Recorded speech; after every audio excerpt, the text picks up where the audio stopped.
በወሎ ያለውን ትኩረት በማድረግ በአማራ ክልል እየተካሄደ ያለውን የሉና ተጋድሎ መረጃዎችን የምናቀብልበትን ዝግጅት ነው ይዘን የመጣ ነው። ወሎም የአገዛዙ ሰራዊት ዳግም ጋሸናንና ሌሎች ቁልፍ ቦታዎችን ለመያዝ ከፍተኛ የሆነ ሰራዊቱን ማስገባቱ ተገለጸ።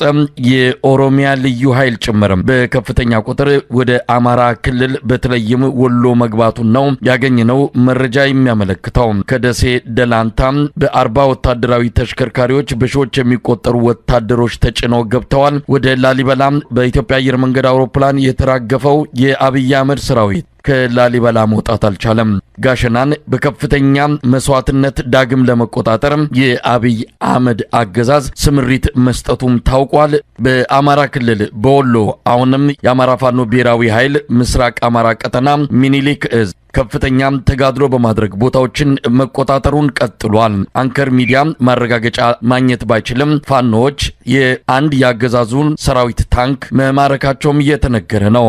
በአማራ ክልል በወሎ ያለውን በዋናነት ይዘን ሌሎች መረጃዎችንም ወደ እናንተ እናቀርባለን። የዘውትር ተሳታፊያችን መስመር ላይ ይገኛል። እስቲ ያሉትን መረጃዎች አካፍለን። በተለይ ወሎ ላይ ያለው ሁኔታ ምን ይመስላል?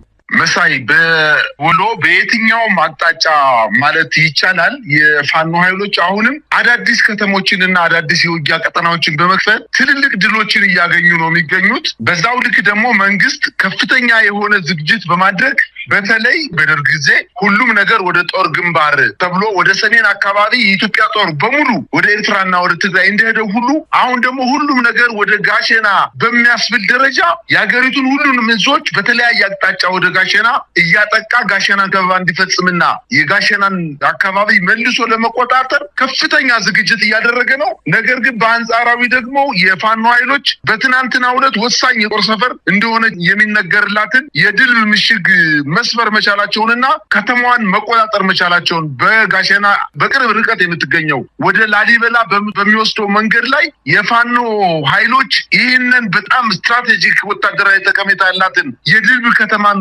በከፍተኛ ጀብዶ እና ጀግንነት ከተማዋን መቆጣጠር መቻላቸውንና እዛ አካባቢ ሰፍሮ የነበረውን የመከላከያ ሰራዊት ወደ ላሊበላ ሸሽቶ እንዲሄድ ማድረጋቸውን ነው ያሳወቁት። እንግዲህ ድል ከወልዲያ ጎንደርና ባህር ዳር በሚወስደው ዋና የፌዴራል መስመር ላይ የምትገኝ ስትሆን በአሁኑ ሰዓት በፋኖ ቁጥጥር ስር ገብታለች። እንግዲህ የድልብ ምሽግ መሰበር ከድልብ እስከ ወልዲያ ማለትም በቅሎ ማነቂያ፣ ደቦት፣ የሾመር፣ ሳንቃ፣ ቃሲም፣ ቃሊም መገንጠያ፣ አፍሪኬር፣ ጉዶበር፣ ጥቁር ውሃ እና ወልዲያን ሙሉ በሙሉ መቆጣጠር በሚያስችል ደረጃ በዚህ አካባቢ የመከላከያ ሰራዊት እንዳይመጣ ለማድረግ ከአካባቢዋ በጣም ስትራቴጂክ ቦታ መሆኗን ነው ማየት የተቻለው። ከድልብ እስከ ላሊበላ ማለትም ድል፣ ኩልመስክ፣ ገነተ ማርያም እና ላሊበላ በሚወስደው መንገድ ላይ እንዲሁም ማጥቃት እንደሚቻል ነው ድልብ ከተያዘች በኋላ የተናገሩት። ከድልብ እስከ ጋሸና ማለትም ድልብ፣ ቀበሮ ሜዳ፣ አሁን ተገኝ፣ ሐሙሲት፣ እስታይሽ፣ ሐሙሲት፣ ቦያ፣ ጋሸና፣ መቄት እነዚህን ከድልብ ከተማ ሆኖ እነዚህ የጠቀስኩልን አካባቢዎች መቆጣጠር እንደሚቻል ነው ወታደራዊ ዜና ምንጮቻችን እየገለጹልን ያለው። ከድልብ እስከ ሙጃ ማለትም በቅሎ ማነቂያ፣ ወንዳች፣ ግዳን፣ ሙጃ ከተማ እንዲሁ የድልብ ከተማን በመያዛቸው እነዚህን አካባቢዎች የመከላከያ ሰራዊቱ መልሶ ለማጥቃት በሚንቀሳቀስበት ወቅት ስትራቴጂክ ቦታ መሆኗን ጠቅሰው ድልብ ከተማን አሁንም ከጋሸና ያልተናነሰ ከፍተኛ ትንቅንቅ በማድረግ ከተማዋን መቆጣጠር መቻላቸውን ነው የጠቀሱት።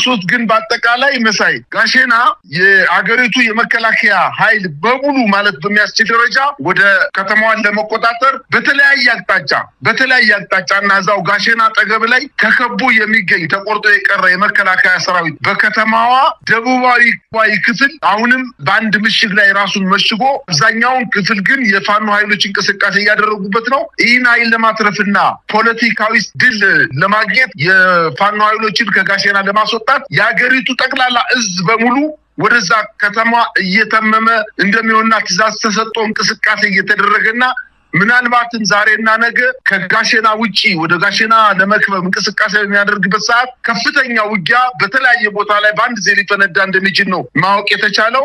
ለምሳሌ መሳይ ደቡብ እዝ፣ ምስራቅ እዝ፣ ምዕራብ እዝ፣ ሰሜን እዝ፣ ማዕከላዊ እዝ፣ 8ኛ እዝ ከነሙሉ ሜካናይዙ ወደ ጋሸና እንቅስቃሴ እንዲያደርግ ነው ትዕዛዝ የተሰጠው። ጋሸናን ለመክበብ የሰሜን ምዕራብ እዝ ከባህር ዳር ወደ መቄት እንዲንቀሳቀስ ተደርጓል። የሰሜን ምስራቅ እዝ ደግሞ በጨጮሆ በኩል አድርጎ ጋሸና እንዲገባ ትእዛዝ ተሰጥቶታል። የደቡብ እዝ ደግሞ እና የምዕራብ እዝ ሁለቱ እዞች ባንድ ላይ ደግሞ ከደሴ ተነስቶ በኩታበር አድርጎ ወደ ፀሐይ መውጫ አዘንብሎ ዋድላን በመያዝ ስታይሽን አድርጎ ራስ አንጎት የምትባለውን ከተማ እነዚህ ከተሞች በፋኖ ቁጥጥር ስር የሚገኙ ከተሞች ናቸው። ከዛ ሻሪያ ገነት በመግባት እዛ መጨረሻ ላይ ቦያ አድርጎ ጋሸና እንዲገባ እነዚህን 8 እና 9 ከተሞች በማስለቀቅ ወደ ጋሸና እንዲጠጋና ከበባ እንዲፈጽም ለማድረግ ትእዛዝ እንደተሰጠ ነው መረጃዎች የሚያመላክቱት።